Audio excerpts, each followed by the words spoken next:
Good evening, sports family. Welcome to Second and Scheming right here on IE Sports Radio, your direct feed for all that is sports. Oh, it is cut day in the NFL. College football has started. Lots to discuss. Get those snacks, get those desserts, get your drinks and saddle up. Second Scheming starts right now.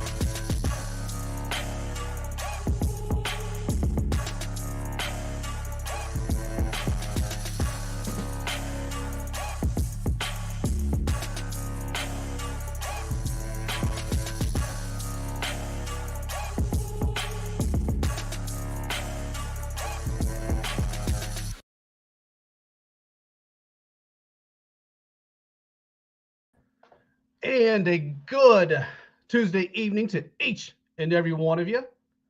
Thank you for making the time to tune in tonight. Episode number 7 of Second and Scheming right here on IE Sports Radio, your direct feed for all that is sports. Hope your week is off to a great start. So much has taken place yet again since last time we chatted. So we'll talk a little bit about the day in the NFL, the cut day, if you will. Never a fun day for a lot of players. College football's kicked off. We'll talk some Major League Baseball, seeking a little IndyCar, a little golf, and anything else you want to talk about for that matter. Keep those comments coming in. If you're watching live, if you're watching on the replay, that's good too. Thank you so much for that. You can always comment on the socials as well. So looking forward to tonight. Got 2 returning guests, if you will, but 2 fantastic guests. So I'm sure we'll have some very, very, very fun banter between the 3 of us. So really looking forward to that. So before we get to that, as you know, let's get some housekeeping out of the way rather. So we've got to get a word in from our great partners, Planet Jerky Premium, the Jerky, it's on a whole other planet, and Vital Apparel. So let's get some love to our great sponsors, and we will dive into the content on the other side. Big Mike here. Second Scheming right here on IE Sports Radio, your direct feed for all that is sports. We'll be right back.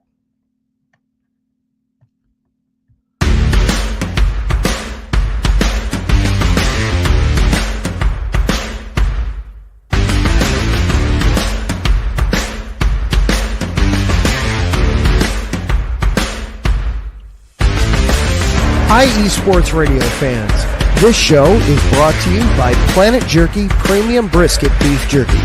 Planet Jerky is the official jerky of the 2022 California League champion Lake Elsinore Storm, Single A affiliate of the San Diego Padres.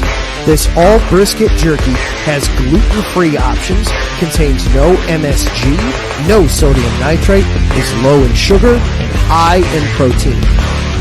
Go to their website at planetjerky.net and follow them on Instagram at Planet Jerky. Planet Jerky, the jerky that's on a whole other planet.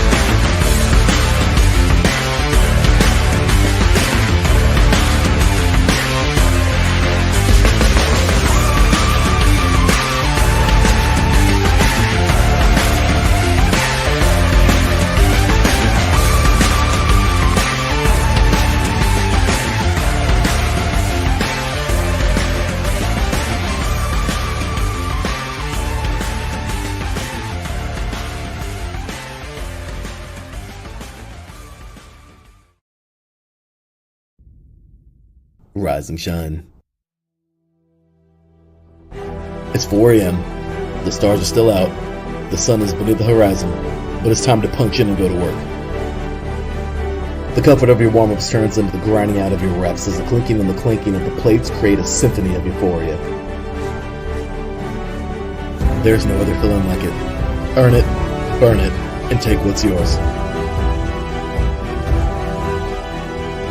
IE Sports Radio has proudly partnered with Vital Apparel, a brand that not only fits great, but also promotes and donates to mental health research. Use our code IESR to get 15% off their comfortable and inspiring gym wear and help them on their amazing journey to support mental health. Go hard, take part in your iron therapy, and be strong. Because when your mental health is as strong as you are, there's no telling how far you'll go.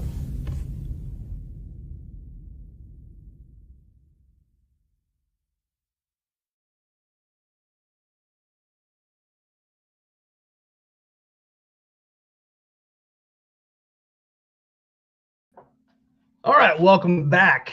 Thank you once again for tuning in. Like I said, if you're tuning in live, keep the comments coming in as we get to these topics. Just makes for just a fun show. So, quick housekeeping notes before we get in to our guests. For those of you who do not know, I am also the Indiana insider for IE Sports Radio. You can follow that page on X, or Twitter, whatever you want to call it, at IESR_Indiana. You can also follow the personal account at the Chill Mike. And also on TikTok, you can follow me at chill.mike7 and also follow our station at IE Sports Radio.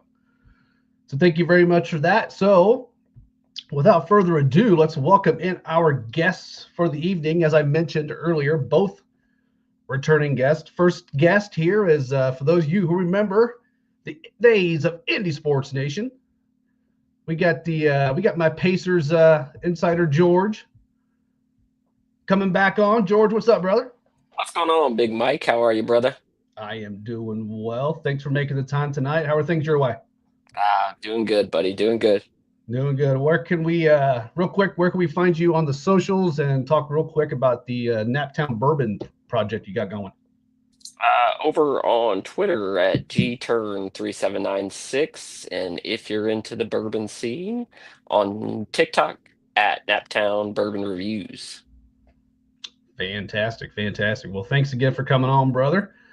Our next guest, last but not least, is our New England insider. And you'll also see him here on IE Sports Radio on Wednesday nights, Midweek Mania. And he's pretty happy with the performance of his Boston Red Sox as of late.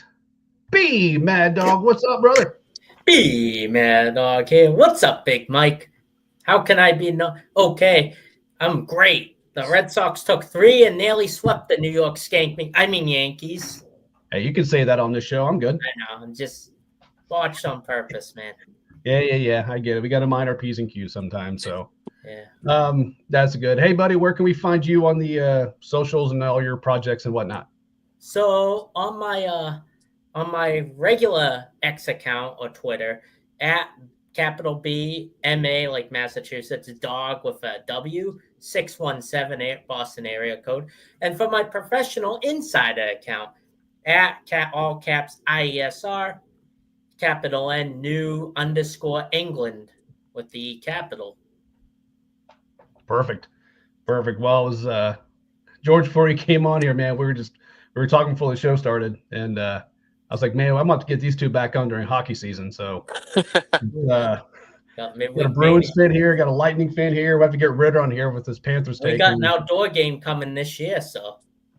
Yeah, we've got one coming up in Tampa this year. I don't know how they're going to swing that, but I'm excited to see how it happens. I guess we call it field hockey. I don't know. We'll see. Neither here nor there. So, all right, we'll dive in here. But real quick, for those of you who may have forgotten or who are new, I'll pitch out some ideas, some thoughts, questions, what have you. We will get the take of our guests. They say something that sounds great, it's a good thought, makes a ton of sense, and we'll give them one of these little rings of approval, if you will. Or if it's the opposite, I can't imagine this happening on this show. I think people like roll over in their graves, but if someone says something positive about the Yankees, for example. Right. It can make sense, and I'll still. So we'll have a lot of fun with it, like we always do. So on that, and like I said, people are watching. Keep some comments coming in. Just keep them PG. It's all we ask. So first subject of the night, we're on take it or break it. We have a couple of these tonight, but I thought the one we'd get to first. There's been a lot of talk in the past few weeks. We've seen all the different models of it. It's regarding Major League Baseball expansion. Vast majority of these have been teams flopping leagues and being more of a regional type division where maybe teams aren't traveling as far, or yada, yada, yada. So you kind of get the idea. So, Brian, I'm going to start with you. Absolutely. These suggestions are absolutely perfect. Take it or break it. I'd say take it because a lot of southern states really need baseball because all they got is the Atlanta Braves and the 2 Florida teams. Well, let's face it, they don't draw a lot of attendance here. Isn't fair that the hurricane wiped out the Rays ballpark. Don't get me wrong, but Charlotte or Raleigh, one of them, and Nashville really deserve a team. And I would love to see Indy get a team for you, Big Mike. That'd be great. But yeah, the argument against Nashville, I hear it's too close to like the Braves or the Reds, but the distance from both of them, I looked that up on Google Maps, good friend of people's. It's 3.5 to 4 hours, just like Boston and New York. Does that mean they'll support the Yankees in Boston or they'll support the Patriots in New York? No. But I do like the Portland could work or Salt Lake City, Utah, since Utah did just get a hockey team. But Portland's got Seattle. In my opinion, that's not big enough for 2 MLB teams like you have Chicago, New York, LA. But I would like either Nashville or one of the North Carolina cities to get a team, and somewhere north, maybe Indianapolis, in my opinion. But they would support it pretty good. The suggestions for cities are perfect. Either Montreal, but who knows about there? Like dirty place. I'm a Bruins fan, so those people are dirty, but they didn't support the Expos the first time around. They do got Blue Jays are the only Canadian team. But in my opinion, a lot of people's fantasy realignments look so messed up. Like Mets and Phillies and Yankees and Red Sox in one division. That doesn't sound too right. I do like the idea of American League and national teams have opposite teams. Like you got the Cubs and White Sox in opposite leagues, Yankees, Mets. When they come around 2 times a year with the new interleague, it feels just right. But the suggestions are perfect. But if it were about the realignment, I would break it, but I'll take it for now. Yeah. Some of those ones I've seen are pretty wild. I mean, that division would be the division of death out there in the East, I think. But and I love your thought about Indianapolis with the team, but I think with 2 Chicago teams and a Cincinnati team, I just don't know how Indianapolis is big enough to support it. But who knows? I've been wrong before. So, George, what do you think, my friend? I take it too. I saw the long list of teams. I'm not for giving cities a team back that have already failed once. The Expos didn't work. Obviously, I don't blame Oakland fans at all. That's just bad ownership. But I know Oakland was on that list. I think the 2 that Manfred, the worst commissioner in sports, had mentioned was Utah and Nashville. Like he mentioned, Utah just got a hockey team. They're doing pretty well fan base wise. So Utah could work. I could see Nashville working too. We here in Indy don't care too much for the folks in Tennessee, but I could see that working out. But yeah, I'd take it. I agree. I think overall I take it as well. You could question some of the alignments and what have you, and I think that's fair. I tend to lean, but I think with you guys, I think Salt Lake would be a good one. I've seen Portland. I kind of agree with you, Brian. I'm not so sure about that one.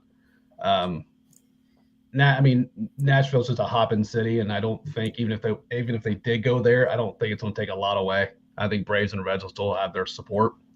So a lot of people fly down to Nashville too for the summer if they're into like country music and all that. So a baseball team would hop with visiting fans, even if the team's not that good. Right. Let's get a little far ahead of myself here. So let's talk. I got one more take it or break it for you. And celebrate. We're all football fans, so we're all happy that football's on the horizon. In fact, for college, it's already started. Right? We had a few games last week with especially that Iowa State Kansas State game was pretty solid. But you notice they call it week 0. Take it or break it. Is this the dumbest thing you've ever heard? I'll say if I'm against it, do I go break it or take it? I hate the fact they call it week 0. Me too. It's week 1. Yeah.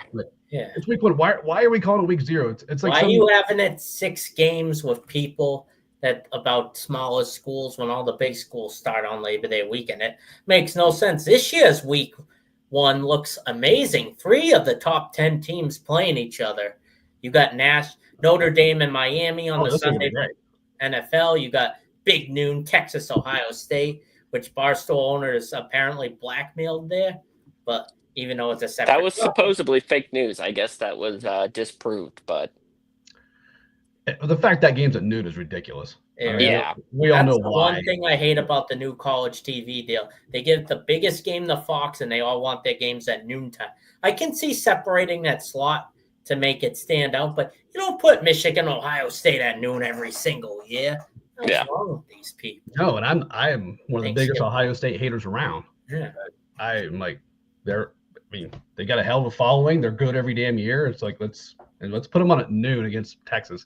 Look at all the receivers that are coming out of there in the NFL.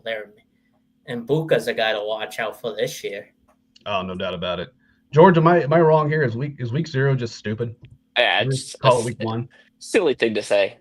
It is weird how spread out it is. I mean, you had a game a couple days ago, and you've got games going on all this weekend. But I mean, it's week 1. You've got some big matchups, a lot of nobody matchups, teams playing. But like you mentioned, you got a lot of big ones. You got Ohio State, Texas, Notre Dame, Miami. Yeah, is that right? Yeah. So yeah, I mean, you've got some good matchups. So yeah, it's week 1. That's silly. Yeah, it's so dumb. I don't know. Maybe it's just me and the little things drive me nuts. Yeah. I have no idea. Real quick, our boy Charlie's commenting. I put up his comment here a minute ago. They put the game at noon to hide the fact that Purdue looks like a top 25 team. And he corrected that with maybe it's pity. And we're going to go with pity on this. We'll come back to that talk come basketball season. But yeah, it just blows my mind that here we are with these two top teams and we're going at noon. But we'll talk a little bit later in the show because there's some matchups I'm interested to see what your thoughts are and kind of what you're looking forward to. So we'll move on to the next segment here. I change this around every week. For those of you who follow along, I'll do a 40-second play clock, 24-second shot clock. So this one's a 20-second pitch clock. So I bet you can guess what the topic is. So, Brian, I'll start with you on this one as well. All right. Little League World Series. Did you watch it? And if you did, what were your quick thoughts? 20 seconds. I did watch a few of it because even though it's like a 30-minute drive from where I am, Braintree, Mass did have a team that almost made it all the way, losing to Fairfield, and they end up getting knocked out in the semi. But China won it for the first time in '96, which is pretty amazing. But a lot of kids that play on these Little League teams end up going to major leagues. Look at Jason Varitek. He's a good example of that back in the day. Overall, it's a great thing to get exposure, and I'm glad they don't allow betting on it. You don't want a bunch of drunk fathers getting angry at their 12-year-olds. It'd be pretty funny, but bad at the same time. Right. That South Park episode when every kid tried to lose on purpose, and Randy was fighting all the dads. Yeah. Randy Marsh coming out starting fights and with the Karate Kid music in the background. Yeah, that was classic. Sure. George, did you check any of this out at all? No, I didn't get to watch any of it this year, man. Just too busy. But I will say that's good for them that they finally got a win. My favorite part is always the introductions when you look back over the years of the kids getting to do their little intros. But yeah, no, I did not get to watch it this year at all. Yeah, I try to I'm not one of those weirdos that tries to watch every, quarterfinal type, game or whatever. But I usually try to watch the U.S. final and then the at least the actual final. And forgive me, I forget the dude's name from Chinese Taipei. That dude can throw. He only gave up 3 hits in that final, and he threw a no-hitter earlier in I can't remember which round it was, but he was practically untouchable. So it is cool for me. I think it's neat. I mean, as someone who played Little League Baseball way back in, the Nixon years, for me, it was it's kind of like nostalgia. So I always like to give the kids their love when I can. So thought I'd bring that up. I thought it's a pretty good series. ESPN they do a decent job covering it. I think sometimes they get a little silly, but that's also ESPN in a nutshell. But I digress. Good stuff, boys. So we'll move on to the next one here. So one of my favorite ones, Stock Watch. So George, I'll start with you this time. Be a player and team where you see, we'll do stock rising first. So player, team, any sport, you see where you think stock is rising. You'll get a kick out of this one here, buddy. Stock rising. Only bright spot of my Tampa Bay Rays season this year, Junior Caminero. That dude is a freaking bomber. All he does is hit nukes. I mean, the rest of the team flat out stinks, but Junior Caminero is just killing it this year. So new ownership coming into the Rays. We've got to get that kid signed for as long as we possibly can. Hopefully, it doesn't turn out like the last time we signed Bright Prospect to a long contract. Won't go any Yeah. further into that. Right, right. But yeah, no, Junior Caminero is just, he's been killing it. So happy for him. Excited to see what the new ownership for the Rays does and what a extension for him looks like and what they can build around him. I think that could be really good for the Rays with the new ownership. No doubt about it. So, B Mad Dog, what do you got, brother? All right, I'll be biased here like you were for your Rays. I'm going to be biased. The player that stock is rising that no one is talking about because they don't get enough attention is our shutdown closer, Adolis Chapman, who a lot of people are very wary of getting him from LA. Oh, really? He hasn't let up a run in like 9 outings, which is pretty amazing. This dude has been getting save after save and a big part in beating the Yankees, especially that game where Carter One, out of all people, hit a RBI. The bookies must have made all their money that night for 1-0 winning the Yankees on Friday, and Adolis Chapman was a big part of getting that. When he's able to pitch, he's guaranteed, but you have to get to him first, and that can be a big challenge. But I'll have to go with Chapman. He's becoming a shutdown closer. We haven't had that since Okajima, a Papelbon way back. So I'm going to go with Chapman.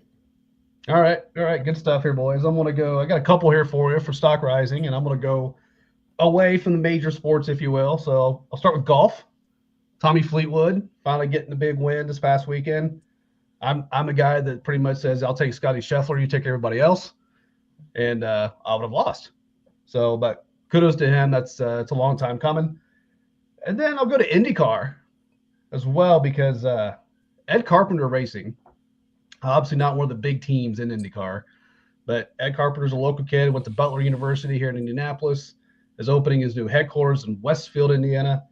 And his Danish driver, Christian Rasmussen, with a crazy last 30 laps, might have got a little bit of help from the racing gods, but hey, I tell you, that's just how it goes. He took the assist and he did the rest of it by driving like a freaking maniac in a good way.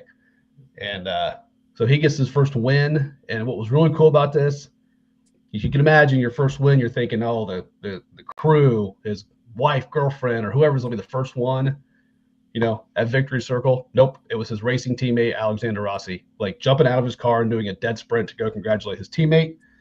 So I thought for Ed Carpenter Racing, I thought all that was just super, super cool. So I'm gonna give him a stock rising for both of those guys. So let's go to stock declining. George, who you got?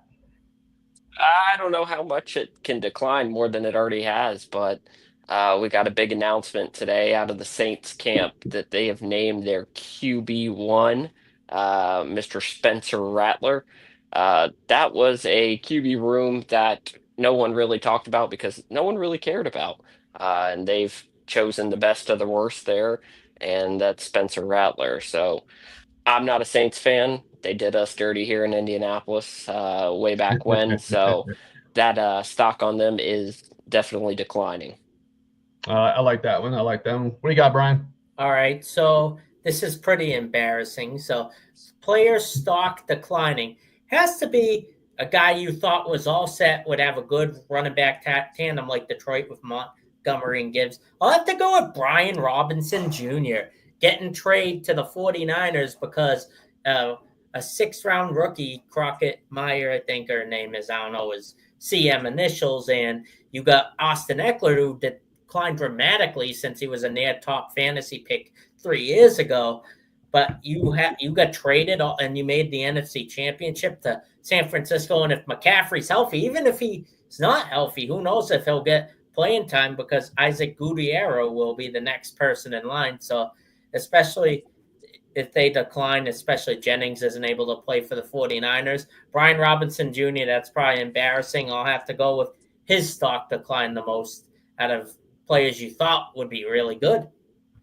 All right. I can roll with that. So I'll throw a few here. I think these will be kind of easy ones, but hey, their stock's declining, and right now, I'd say the Cleveland Guardians. I was just on the show a few weeks ago, and they were all of a sudden, like, even after the whole betting deal, I thought at that point their season was just done. And then they started playing some decent baseball, got to within a couple games of that last wild card spot, and now they've lost 6 straight, and they just look like an absolute mess. So I'll go Guardians, and my other one, which I'm not sure if this guy's stock is ever rising. I feel like it's always declining, or maybe at worst case staying flat, is Jerry Jones. I mean, is there a bigger joke of a GM than in any sport, period? That's not a rhetorical. I'm going to ask you guys that real fast. Can you think of there's some bad ones out there, don't get me wrong, but the way he's handling this in Dallas is just. I think Al Davis, before he passed away, is pretty up there too. Jamarcus Russell and the guy ate his way out of football. Yeah, you've had some bad ones out there. I mean, Irsay had his thing with his Twitter and things like that. The past few years for my team. Yeah, but you've never had an owner who just year after year after year just goes up and, I mean, I guess his strategy is to trash his star players to the point where he thinks everyone else is going to listen to him and not want to pay him. But I don't get it. I don't get it. Brilliant strategy there, Jerry boy. I don't know. We see how that's worked out. Yeah, I just can't. I'm not even that big of a quote unquote Cowboys hater, but they're never going to do anything. No, as long as he's. That wild card game against the Packers was probably the funniest playoff game I've ever watched in my life. Seeing them all, the team that was lighting up teams all year long was Lamb, and they fall flat. Jordan Love looked like the next Peyton Manning or Tom Brady in that game. Oh, how bad that defense was until the third quarter when it was too late. Mm-hmm. Right. No, good stuff, boys. Well, on that note, we will get this will be our last break in here real quick, so you guys can hang around for about another 30 minutes with me if you don't mind. Yes, sir. All right. Thank you so much, gentlemen. You have tuned in to Second Scheming right here on IE Sports Radio, your direct feed for all that is sports. We'll be right back. Oof.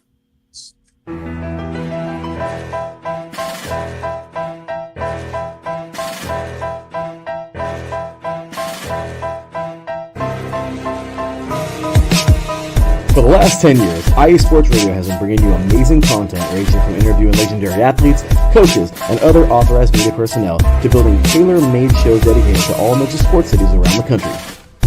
Make sure to follow us at IE Sports Radio on X, Instagram, Facebook, TikTok, and YouTube to keep up with the latest in sports and with all of our shows.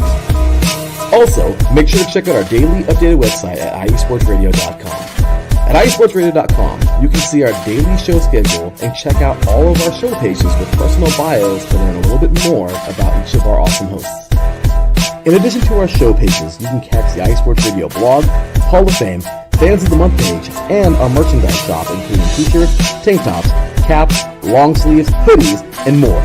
For now over a decade here at IE Sports Radio, we've continued to be by the fans, for the fans, and we thank you all for your support and for making IE Sports Radio your direct feed for all that is sports.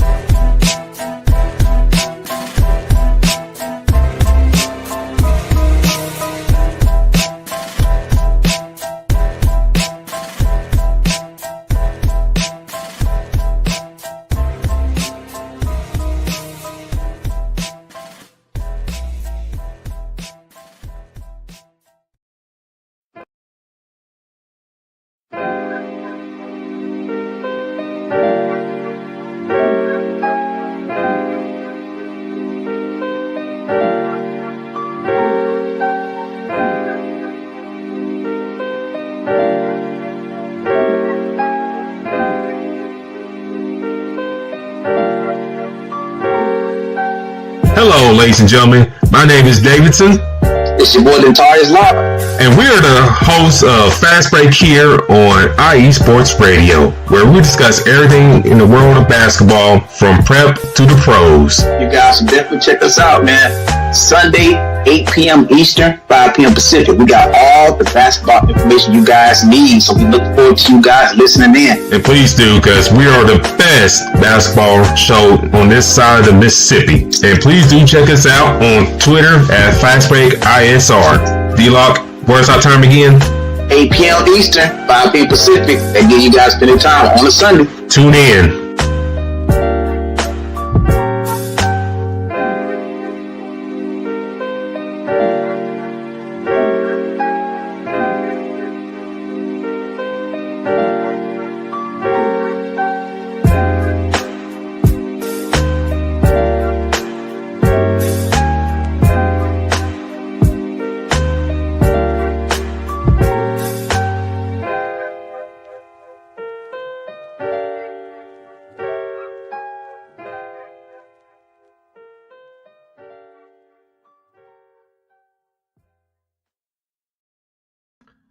All right, welcome back here to Second and Scheming on IE Sports Radio, your direct feed for all of the sports. Appreciate y'all tuning in, whether it's live or on the replay. And thank you once again to George and B Mad Dog for being the guest tonight.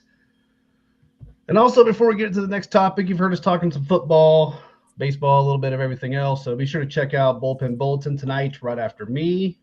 Check out B Mad Dog midweek meeting tomorrow night. Oh, yeah.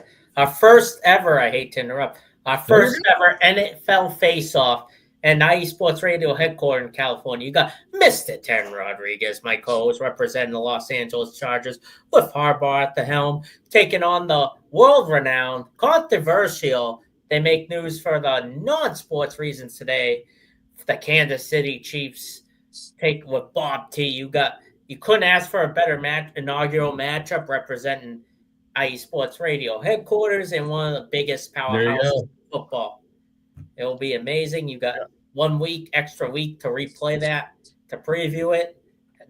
You won't get that opportunity many times in the year, so we're gonna roll with it. Good stuff. Good stuff. We'll be sure to check out Fourth and Fun on Thursday nights. Primetime preview Friday nights, and then of course Larry and Taryn with 3 and Out on Saturday mornings to 10 a.m. Eastern time. So, with that being said, let's jump into the next segment here. We'll do a little clutch or cringe, and it was just announced here this week that both Trey Hendrickson and Scary Terry McLaurin have got their deals done and whatnot. So, clutch or cringe? How do you feel as though? I mean, I think this is a pretty easy one, but how do you feel their attitudes were they clutch or cringe as part of their holding out? George, I'll go with you first. I'm gonna go clutch, man. I mean, obviously, we went through it a couple years ago here in Indy. It's not any fun being a fan of a team that's got a player of that caliber on a holdout. Um, we had Jonathan Taylor, obviously, in a very Right. public feud with our owner, Mr. Ursay, at the time. But I mean, you really didn't hear too much about Terry coming out of Washington, whether that was on him or on the team itself. Trey, you obviously heard quite a bit more about, but I Yeah. think everyone in the sports world kind of knows how Bengals ownership is. They're Right. notoriously cheap, so you're going to hear a lot more about that. And Terry's deal, good. I don't know if I'm Trey that I'm really happy. He did get a big payday, but the 1 year, and I don't know that I'm very excited about that if I'm him. But obviously he agreed to it, so. But yeah, so I'll clutch it. I don't think it was cringe. Yeah, I tend to agree, and we all know if anybody who knows the Cincinnati market and all their sports are all a bunch of tight asses. So just to be fair, Brian, what do you think, my friend? Clutch or cringe? I'll go with clutch because, especially for the Cincinnatian, because Hendrickson's like their only good defensive player right now. You see, they have historically slow starts. You can't. Chase is one of the best receivers in the NFL. T. Higgins, if he wasn't on the Bengals, he'd be an ace somewhere else. And Chase Brown has emerged as way better than Mixon could ever be. And Burrow, they need to protect them, but they also need to stop people. So when you score over 30 points in the National Football League, you should be able to win games and not be snubbed out of a playoff spot because of your slow start, because your defense sucks, because your owner was cheap until this year, kind of like my owner for the Red Sox. They paid Chase and Higgins that money, and Hendrickson, it's good for him, even if it's 1 year. They probably begged on their knees, but for McLaurin, still clutch. He's been one of the consistent guys who pulled numbers even before Jaden Daniels during the Dan Snyder days, one of the worst stadiums in all football, RFK Stadium. That guy was an idiotic owner. He just sucked. He turned a place that had a long season ticket list like the Green Bay Packers that you have to be born to go. And I went a few years ago before COVID when the Brady's last year, there were empty seats to the left or right, kind of like social distancing, kind of like future telling it in a way. And like you could have got tickets for like $2 for most games, the Commanders. And Terry McLaurin still put up decent numbers with likes of Howell, all their bad quarterbacks they've had. And he does deserve that money for that aspect. But they did get Deebo Samuel, who was a great slot guy for the San Francisco 49ers. He can probably easily step up if McLaurin does start off slow. But look at Lamb and Chase. They ended up putting numbers at not so much Lamb, but Chase put on huge numbers after a month. It's probably going to take those guys a little while to pad up stats because when you miss training camp, you're at a disadvantage no matter how great a shape you are. But I'll go with Clutch. Yeah, I tend to agree, guys. I mean, I thought about this too because we know how we got somebody, and George, you mentioned this here in Indy when we had JT holding out, and some of these stories that come out, and sometimes they paint these guys, these athletes in kind of a negative light. And I've never liked that because it's like, hey, I mean, especially with McLaurin, like he's been pretty consistent this whole time, and now you got a loaded team this year who could very well could potentially see in a Super Bowl this year, at least on paper. Almost there last year. Yeah, so I'm good there. I mean, Hendrickson, that's like I get where he's coming from, especially with the ownership there. I'm sure he's not through with the 1 year, but I think he's also a competitor, probably wants to get out and play and prove his worth and probably go somewhere else next year. So I'll go Clutch as well. I think I have no issue with it. I just remember, like, I know some people are, they're like, oh, these guys should just shut up and play. It's like, no. Like, no, man. Like, would you do that at work? I mean, come on, think about it. So good stuff there, gentlemen. So let's go. We'll go to the next segment here, a newer segment. Over under. I know some of us here on the show are betting people. So started this a couple weeks ago, so I thought I'd just keep it going here. So let's go back to baseball. And Detroit Tigers stud pitcher Skubals on pace for 247 strikeouts. Now, that's assuming he gets all the starts in and yada, yada, yada. I'm not sure it's going to be the case. So, but I'm going to set the over-under. Let's do – he'll get 240 strikeouts. Go over-under. Brian, I'll go with you. I'll have to take under because he is a phenomenal pitcher. The Tigers have a really young team. Tychius Skubal. He's been striking out, but at the same time, his division's not that tough. Yeah, the Bobby Witt Jr. and the Royals did shock people last year and make the wild card. But I'll be biased because Garrett Crochet for the Red Sox is leading the AL and MLB in strikeouts at the moment. And he's looked like a Cy Young candidate all year. He's doing a lot better than I've ever thought of. Same as Skubal. Give him all his credit. Detroit went from a team that looked lost the past 5 years, and their rising talent. Javier Baez has become a good clutch hitter. Don't forget Tolkinson, too. Detroit could make a huge run, but I don't know if their inexperience will benefit them. So I'll go under on the strikeouts just because if they play tough teams, I don't think he'll be able to get all those. He let off a home run to the Athletics in the middle of nowhere in Sacramento, I think a few nights ago, last night. Yeah. I'll go with the under. All right. I like that. George, what do you got?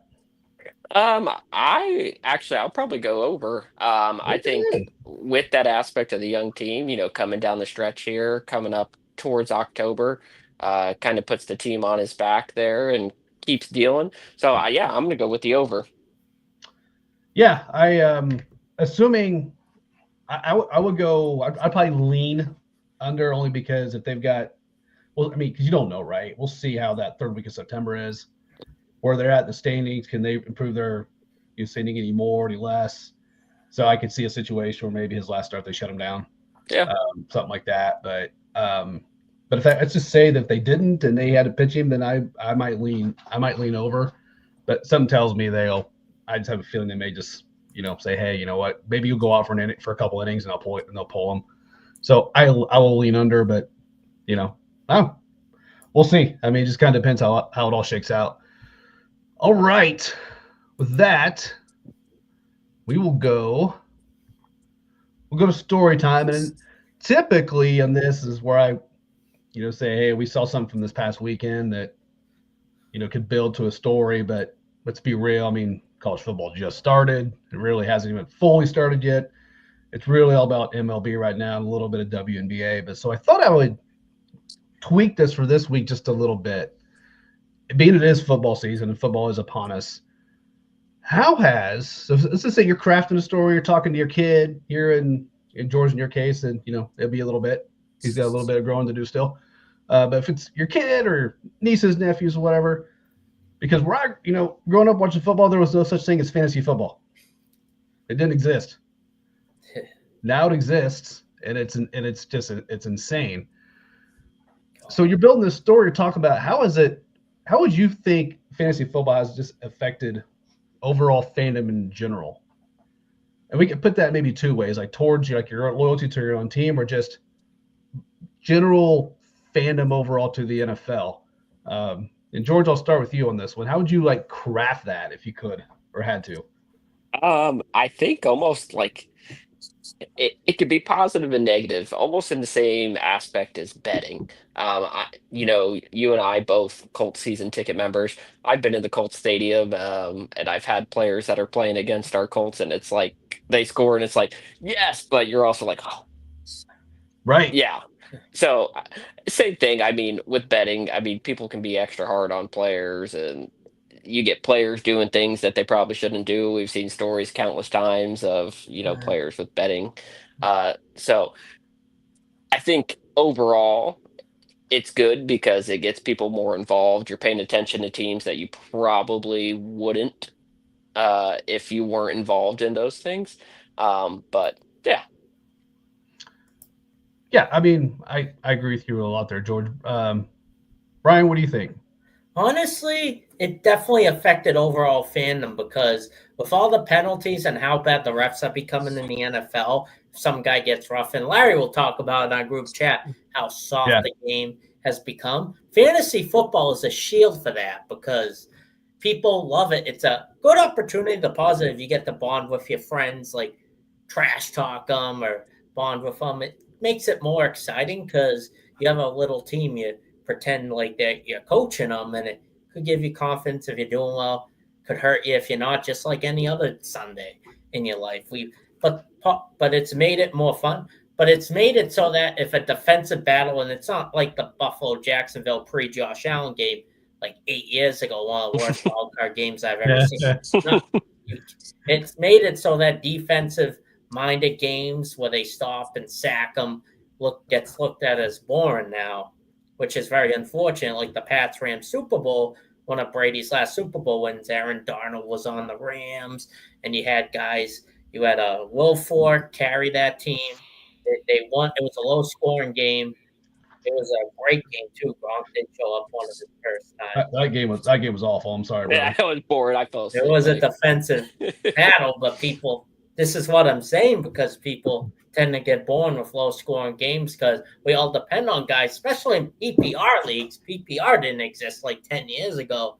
Right. Like running back, if you get 6 catches, that's 6 points. So that really makes people want to depend on the offense a lot more. Obviously, these quarterbacks are exciting, not like Brady and Manning, as you can agree with me here, but Allen, Mahomes, Lamar Jackson, Joe Burrow, and you got some young guys like Caleb and Jaden Daniels and Drake May could be carrying. Probably not Daniel Jones, because we saw what he did in the Giants. But, relax. No, we don't need that kind of torture already, sir. As indie people, we don't need that. Well, I wasn't the story we were talking about. Mayo last year, so or even pain.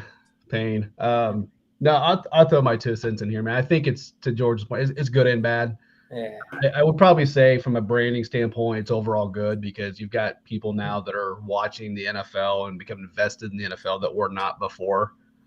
I mean, look, I've got my daughter, for example, is about to be 21 years old, and she's even like kind of it's like knows at least a little bit. She plays a lot of it, but she's like, oh, I'm hearing so and so about their fantasy team and this fantasy team, and it's like, so it has kind of created that whole, awareness to a brand, if you will, which is obviously good for the NFL. Not that they need any more money. The hopes the NFL is it's only once a team only plays once a week. Like baseball, you'd have to check it every day. Same as hockey and basketball. It's 82 games, but you still have to check it daily. I can't keep up with that. Yeah, I've tried the baseball fantasy before, and you can't keep up with it. Same with basketball. There's too many games, too much going on. Yeah, I mean, Brian and I were talking before we're going on air about fantasy football, and here I am complaining about being in 2 leagues, and like that's enough for me. And I think George, wasn't you like in 1 year like in 6?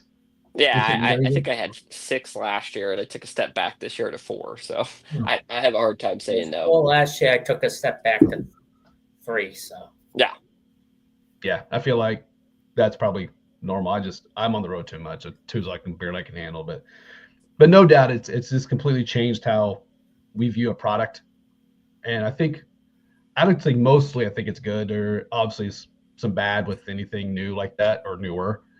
But obviously for the league, it's it's been a big thing, no doubt about it. I don't think it's cool whether betting and fantasy they're related to that. Sorry if I interrupt, but I You're don't think good. it's cool if someone threatens another athlete on. So if their bet doesn't hit or if they lost their fantasy game by 1 point, I feel bad for those guys. That happens, you know. Yeah, no, I do too. And our boy Charlie chiming in, he can never do fantasy baseball. I've got a work colleague who's a commissioner of a fantasy baseball league. I'm like, when do you sleep? Yeah, I've done it before. It's tough. There's an option in the ESPN just set best lineup, and I ended up doing that a couple times throughout the year. It's hard to keep up with the waiver wire in that when you've got 162 games. So yeah, no. No, 100%. A couple more segments here, gentlemen. This will be a little bit of a loaded one here, but we want to throw in some weekend hot takes and also mention today being the NFL, the rosters were cut down from 90 to 53.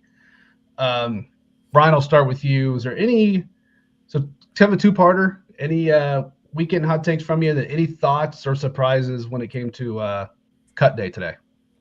Obviously, I know he's been hurt, but I'm really surprised Cole Strange got cut. He was one of Belichick's best draft pick because we passed on a bunch of his stats. Started the downfall of the Patriots when he could have gotten a guy in the 3rd round.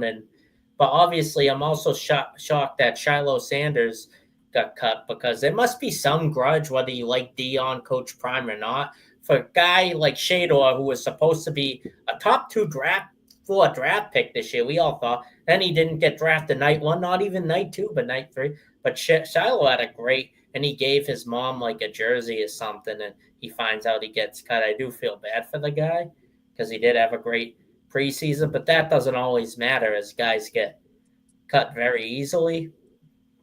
But I'm really surprised about that. Those are the 2 that come to mind for me. Maybe he shouldn't be punching people. Yeah, that was a little surprising. I get that was obviously probably not the best thing to do, but the Bucks team overall is good, but their secondary is very well known, not good.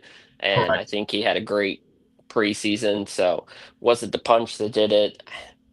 You can argue that. I don't know, I don't but know either. Yeah. It seems like that might be the case.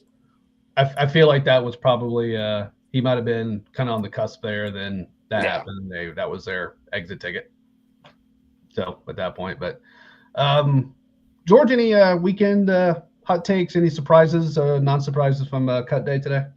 Yeah, I've got 2, so I'll stay biased here. You and I talked about it a little bit earlier.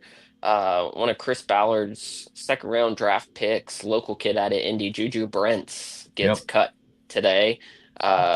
Really was rooting for the local kid.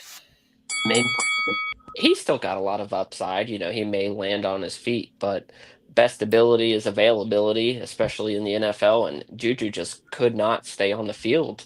So still rooting for him. Like I said, hope he lands on his feet, but I don't think I was expecting the cut. They've made some moves, a trade here for Malachi.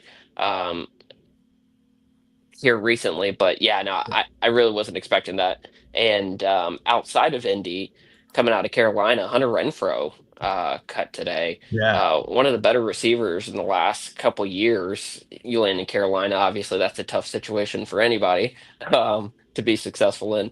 But yeah, I'll be interested to see where he winds up because he no doubt will get picked up by somebody. Yeah, he was even his few years with the Raiders, he was solid. Yeah, So, if you can ball out there, you can ball out pretty much anywhere. But Carolina has, I guess, disproven that. Yeah, correct. So he will definitely get picked up somewhere, in my opinion. I think overall, it felt to me just kind of I don't know. Outside of it was maybe a couple, it was just kind of a as expected type of day, and we know that in years there's years you don't have that. There's years all of a sudden you're seeing that your phone going off, and you're like, holy, they cut that guy. So-and-so cut that guy. Yeah, so there wasn't a lot. I mean, mass amount of surprises to me. I mean, a couple mild ones, and I'll stick here just locally here in Indy. West French, just from a line depth standpoint, which has always been a thing here in Indy, supposedly. Who's seen some snaps over the years. I was a little surprised. I mean, mildly. Was I shocked? No. But being the mantra here, I thought I was a little bit surprised to see him go. Jelani Woods surprised me not at all. I'm not surprised about Tommy DeVito either, because the Not Tommy Cutlets. Yeah, right. his mafia lookalike agent that can probably get him a movie deal and maybe redo the Sopranos reboot while you're at it. Isaiah Land was an interesting one too here, Mike, out of Indy. Colts kind of developed him over the last few years, and he's shown some promise, and he'll most certainly land up on somebody's 53-man roster and probably wind up to be a good pass rusher for somebody. But that's just one of the positions the Colts weren't technically speaking hurting at. Right. Well, we're going to find out if they're hurting or we'll not here in a couple of weeks. that's another story for a couple of weeks. But yeah, just to kind of wrap this up, I just felt like it was kind of a meh in that regard. It was mostly expected, I think, for the most part. A couple here and there, but nothing real jaw dropping in my eyes. But circling back, I mentioned college football. Obviously, this to me, this is week 2 coming up. Week 0, week 1 crap. There are some big games this weekend. So I want to get a take. We're going to pull our bias out a little bit here. So give me a game that does not involve your favorite team that you're looking forward to seeing the most. George, I'll start with you.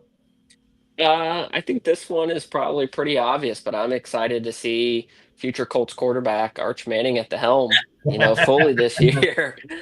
Take for Arch, fully underway with Daniel Jones at the helm. But no, Arch has had a couple starts. It's never really up until this point been his team. He had Quinn behind him. He knew he was coming back, and although most of us didn't agree with Quinn taking back over, we knew that would probably happen. So that's a big matchup for him in his first week, playing Ohio State. So we'll see. I'm excited to see what he does, and can't wait to get him here in Indy. Yeah. Okay. I think that's going to be a game that a lot of people are pretty excited to watch. So without a doubt. B Mad Dog, what are you thinking, man? What are you looking forward to the most? Obviously, I know I'm way too obvious, but I'll have to go Ohio State, Texas, number 1 versus number 3, the defending champion Ohio State Buckeyes. You got Arch Manning starting for Texas. Obviously, they lose Matthew Golden. They also lose Quinn Ewers, who did pretty well for them until that game in the semifinals last year. But obviously, the name for the new Ohio State quarterback, just saying, that's a hilarious name.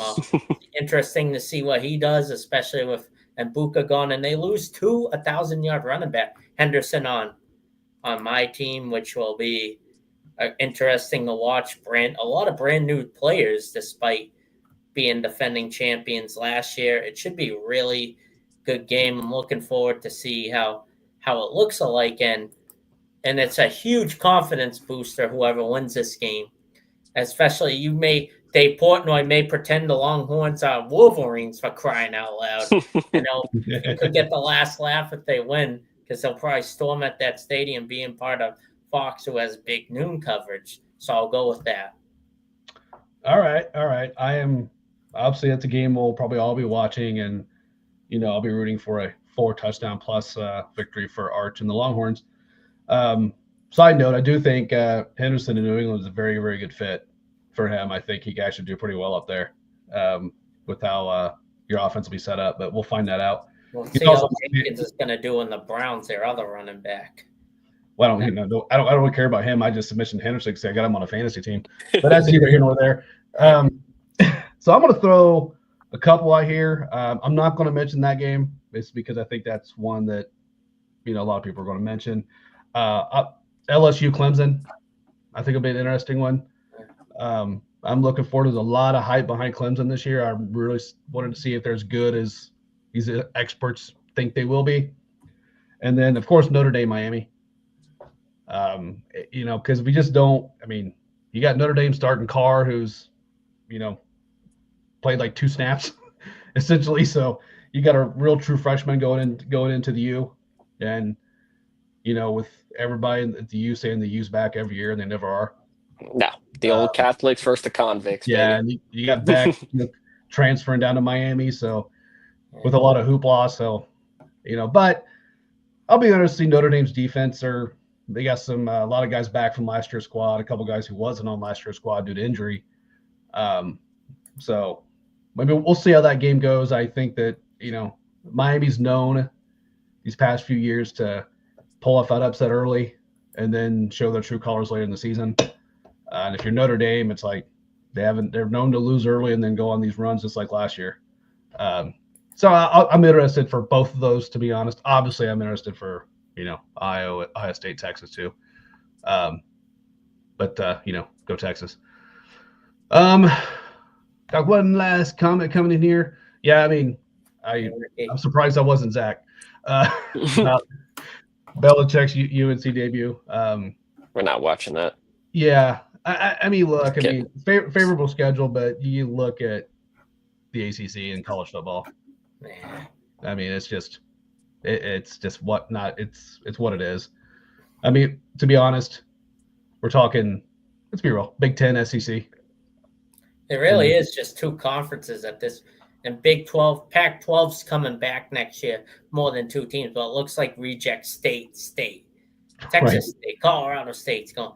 Right. Looks like a minor league conference. Yeah. And you know what? And I know you will. I'm sure Larry and Taryn will go on their rant on 3 and Out about it. But they're true old school Pac-12 guys, so they hate it. They hate the fact that it's certain their schools are in the Big Ten. But part of me does kind of miss the old Pac-12, but you can't complain like Northern California, Cal and Stanford in the ACC. I know. I have no idea. It just make sense. So, all right, guys. Well, we're about to wrap it up here, but for the last segment, need your mic drop moment.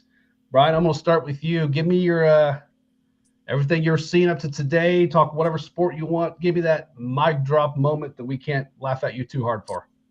Oh, here's my mic drop moment. You got week 1 college football this week. You got the defending champion Ohio State Buckeyes taking on the Texas Longhorns 1 versus 3. You got Clemson versus LSU. But it's just an appetizer for 1 week from today. Everyone will be moving for Labor Day weekend, but the real fun starts in 1 week. It's just an appetizer for the National Football League. All our teams are back in action.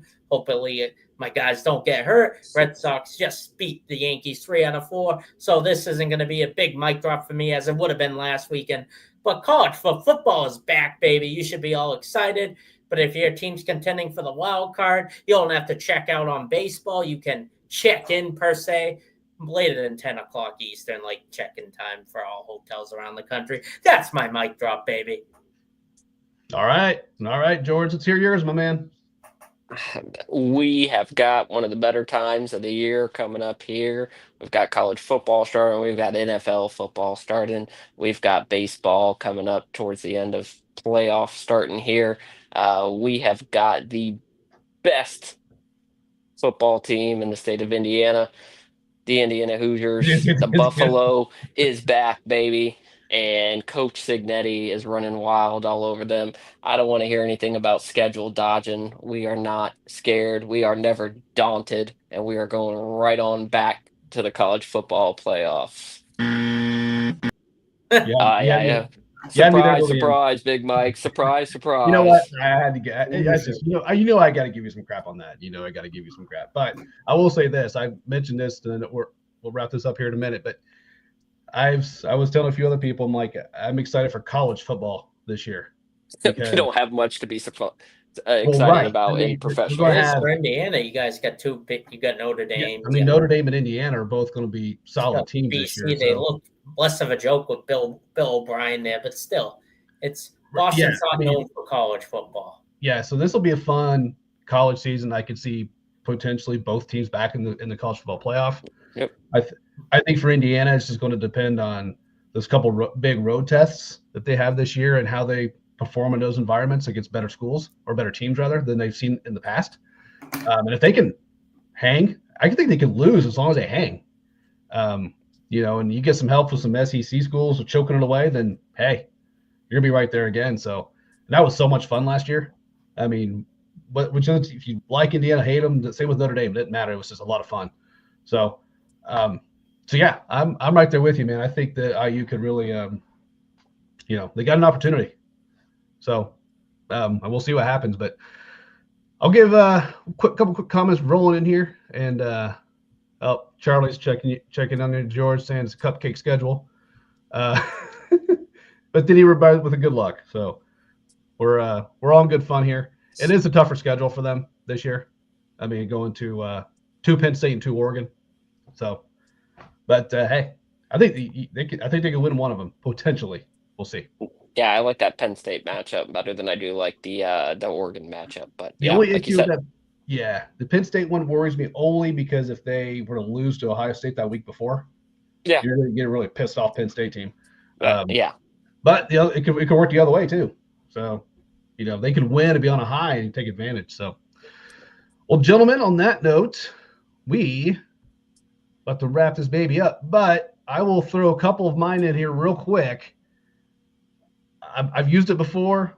Cal Raleigh's your AL MVP. I don't give a damn what anybody else says. Well, he is as a catcher doing all those. Catcher, switch hitter, 50 home runs. I think the only other guy to do that was Mickey Mantle. Last I checked, he was pretty good. So that's the guy, in my opinion. You got to give him his props. My mic drop will. I don't know if it's much of a mic drop, but I'm going to say this, and I'm talking to all my friends in the Philly area. Your Eagles aren't going to do much this year. We might see them in the playoffs, but they're not going to be representing the NFC. Jalen Hurts is assistant quarterback. There we go. There's my push. There's my think I push, and you know what to do with it. There's my drop for the moment. George, Brian, thank you guys so much, man. It's a lot of fun. Let's do this again soon. Hey, Mad Dog signing off. Woo! Appreciate you, boys. Be good. Thank you. We will see you all next week. Same time, 8 p.m. Eastern Time, each and every Tuesday evening. Big Mike here signing off. Second Scheming right here on IU Sports Radio, your direct feed for all that is sports. Have a great week, everybody.